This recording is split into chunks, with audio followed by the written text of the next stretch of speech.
2010 से जो सोनिया गांधी का सपना था, जिस मुद्दे को राहुल गांधी लगातार 2016, 2017 और 2018 में उठाते रहे थे, आखिरकार प्रधानमंत्री नरेंद्र मोदी सोनिया गांधी और राहुल गांधी की बात मानने को मजबूर हो गए। मगर आज मैं एक सवाल पूछना चाहता हूं, क्या भारतीय जनता पार्टी को लगता है कि प्रधानमंत्री नरेंद्र मोदी इस देश के महाराजा हैं? क्या भाजपा ये भूल गई है कि यह देश एक लोकतंत्र है जो आम सहमति से चलता है, सलाह मशवरा से चलता है? खबर क्या मैं आपको बतलाना चाहता हूं दोस्तों। खबर यह है कि महिला आरक्षण बिल उसे केंद्रीय कैबिनेट ने मंजूरी दे दी है। यह कल शाम की खबर है। मगर मैं आपसे एक सवाल पूछना चाहता हूं, इस विशेष सत्र, संसद के इस विशेष सत्र शुरू होने से पहले लगातार विपक्ष ये अपील कर रहा था कि भाई हमें बताइए एजेंडा क्या है, एजेंडा क्या है, एजेंडा क्या है। मगर मजाल है भाजपा सरकार के मुंह से कुछ निकल जाए। महिला आरक्षण बिल अगर आपका एजेंडा था तो आप कांग्रेस से बात कर सकते थे, क्योंकि यह एक ऐसा मुद्दा रहा है जो सोनिया गांधी का सपना आज से नहीं 2010 से रहा। और जैसे कि मैंने आपको बताया, राहुल गांधी यह मुद्दा 2017 और 2018 से उठाते रहे हैं। तो क्या मोदी सरकार कांग्रेस से मशवरा नहीं कर सकती थी?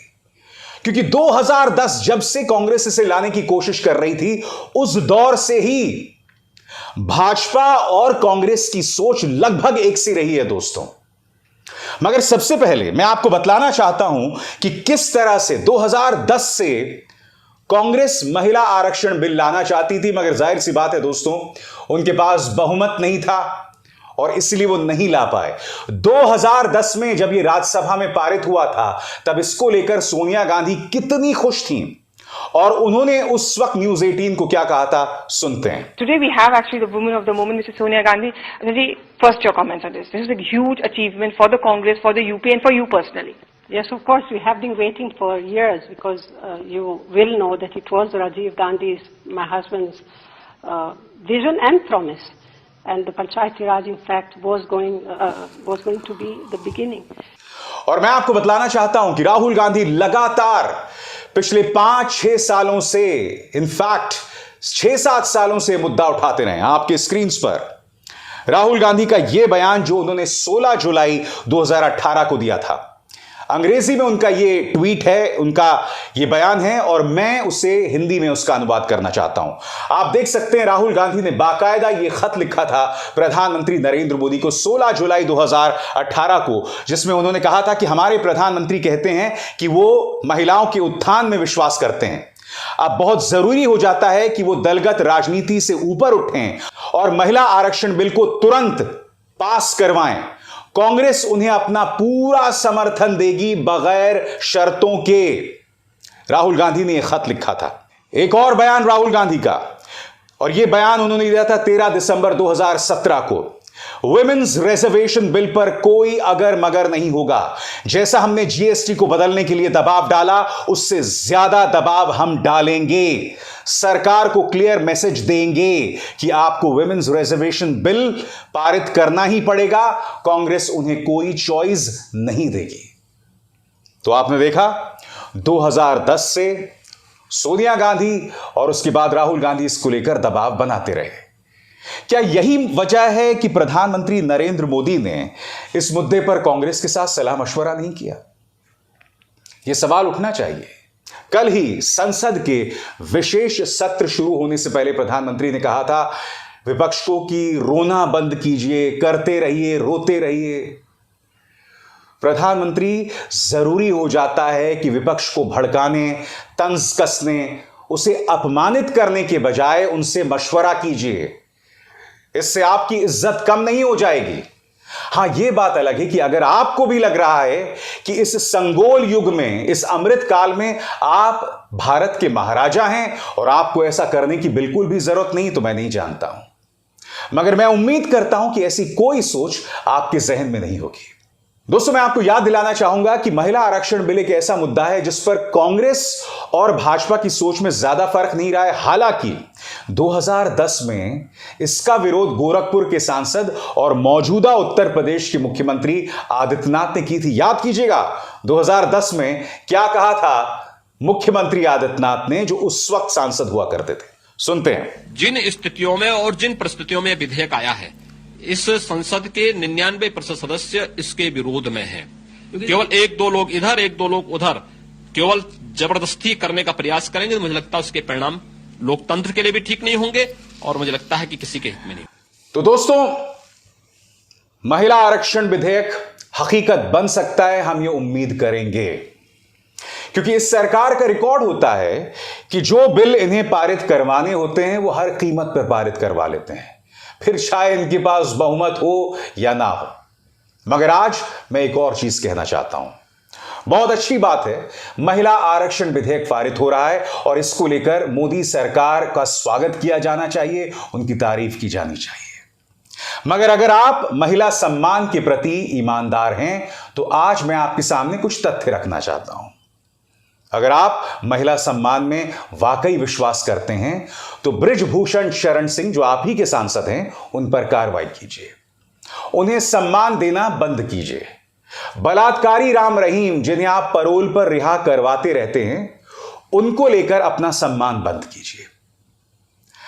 आपकी जो एक पूरी ट्रोल मशीनरी है, जो सोशल मीडिया पर है, जो बार बार महिलाओं का अपमान करती है, जिसका मुखिया ये वाहियात आदमी अमित मालवीय है, इन पर कार्रवाई कीजिए। मैं आपको याद दिलाना चाहूंगा, जब पत्रकार गौरी लंकेश की हत्या हुई थी तब एक 2 रुपल्ली वाहियात ट्रोल ने उनके बारे में अपशब्द कहे थे। उस व्यक्ति को प्रधानमंत्री ट्विटर पर, जो अब एक्स हो गया है, फॉलो किया करते थे। ऐसी ढेरों मिसालें हैं जहां प्रधानमंत्री सोशल मीडिया पर ऐसे लोगों को फॉलो करते हैं जो महिलाओं का अपमान करते हैं। मैं उम्मीद करता हूं प्रधानमंत्री कि महिला आरक्षण बिल के जरिए आप जो महिलाओं को सम्मान देने की बात कर रहे हैं, कथनी और करनी का जो फर्क है वो खत्म होगा। बृजभूषण पर आप कार्रवाई करेंगे, राम रहीम के प्रति अपनी नरमी को खत्म करेंगे। आपकी जो पूरी ट्रोल मशीनरी है और सबसे बदनाम है दुनिया भर में, भाजपा का जो आईटी सेल है, उस पर लगाम लगाएंगे। तब महिलाओं के प्रति जो सम्मान है उस पर विश्वास किया जा सकता है। मैं जानता हूं आप लोगों के जहन में एक सवाल होगा दोस्तों, और वो सवाल होगा महिला आरक्षण बिल को लेकर जो इतिहास है। दोस्तों, एक बात स्पष्ट हो जानी चाहिए, यकीनन महिला आरक्षण बिल सोनिया गांधी का सपना था, मगर ऐसा नहीं है कि इसकी जो नींव है वो कांग्रेस ने रखी। हां, राजीव गांधी ने, स्वर्गीय राजीव गांधी ने 1989 में महिलाओं के लिए पंचायतों और नगर पालिकाओं में 1/3 आरक्षण को लेकर नींव रखी थी, जिसे बाद में जाकर 1993 में नरसिम्हा राव ने पूरी की थी। क्योंकि 1989 में राजीव गांधी के पास लोकसभा में अथाह समर्थन था, मगर राज्यसभा में वो माइनॉरिटी में थे, इसीलिए वो पारित नहीं करवा पाए। मगर 1993 में नरसिम्हा राव वो कर पाते हैं, जिसका नतीजा ये होता है कि पंचायतों और नगर पालिकाओं में महिलाओं को 1/3 आरक्षण मिलना शुरू हो जाता है। मगर अगर विधानसभाओं और लोकसभाओं में महिलाओं को 1/3 आरक्षण देने की बात की जाए तो यह किसकी सोच का परिणाम है? तो आपको 1996 में चलना पड़ेगा, जब HD देवेगौड़ा देश के प्रधानमंत्री थे। वो 81वें संशोधन बिल के जरिए महिला आरक्षण बिल लाते हैं। मगर जैसा कि आप जानते हैं, 1996 में HD देवेगौड़ा की जो सरकार थी वो अल्पमत की सरकार थी, उनके पास लोकसभा में बहुमत नहीं था। नतीजा ये होता है, बिल जो होता है वो जॉइंट पार्लियामेंट्री कमेटी के सुपुर्द कर दिया जाता है और फिर लोकसभा भंग हो जाती है, बिल भी वहां पर खत्म हो जाता है। उसके बाद महिला आरक्षण बिल नए सिरे से अपनी पारी शुरू करता है। आपकी स्क्रीन पर पूर्व प्रधानमंत्री स्वर्गीय अटल बिहारी वाजपेयी। 1998 जब देश के सामने 12वीं लोकसभा थी, तब अटल बिहारी वाजपेयी ने विमेन्स रिजर्वेशन बिल को आगे लाने की कोशिश की, मगर नहीं कर पाए। आप जानते हैं कि उनकी सरकार जो वो सिर्फ 1 साल चली थी, मगर अटल जी वहां पर उम्मीद नहीं हारे। उसके बाद 1999, 2002, 2003 में वाजपेयी लगातार कोशिश करते रहे और उन्हें कांग्रेस का साथ भी मिलता रहा, मगर नहीं हो पाया। फिर बारी आती है 2004 की। 2004 में women's reservation bill common minimum programme में होता है यूपीए की। लगातार कोशिश मनमोहन सिंह सरकार करती रहती है, मगर उनके दो सहयोगी होते हैं जो इसका विरोध कर रहे होते हैं, लालू प्रसाद यादव और मुलायम सिंह यादव इस बिल का लगातार विरोध कर रहे होते हैं। अब आपको कुछ तारीखों पर गौर करना पड़ेगा दोस्तों। तारीख है 6 मई 2008, जब वुमेन्स रिजर्वेशन बिल राज्यसभा में पेश किया जाता है।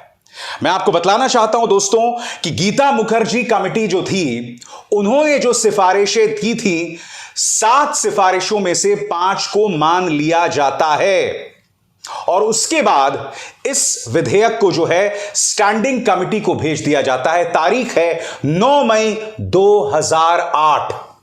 फिर आती है एक अहम तारीख और वो तारीख है 9 मार्च 2010, जब महिला आरक्षण बिल जो है वो राज्यसभा में पारित हो जाता है। मगर फिर इसे लोकसभा में कांग्रेस नहीं ला पाती, क्योंकि जैसे मैंने आपको बताया कि लालू प्रसाद यादव इनका विरोध कर रहे होते हैं, मुलायम सिंह उनके साथ नहीं होते हैं। तो इन तमाम पेचीदगियों के चलते इन बिल को कांग्रेस नहीं ला पाती है। तो यह इतिहास रहा है महिला आरक्षण बिल का। अब यह बिल जो है वो हकीकत की तरफ बढ़ता हुआ दिखाई दे रहा है। मगर अच्छा होता कि इससे पहले प्रधानमंत्री विपक्ष के साथ सलाह मशवरा करते, उनसे बात करते और संसद के विशेष सत्र का क्या एजेंडा है इसको लेकर पारदर्शिता बरतते। अभिसार शर्मा को दीजिए इजाजत। नमस्कार।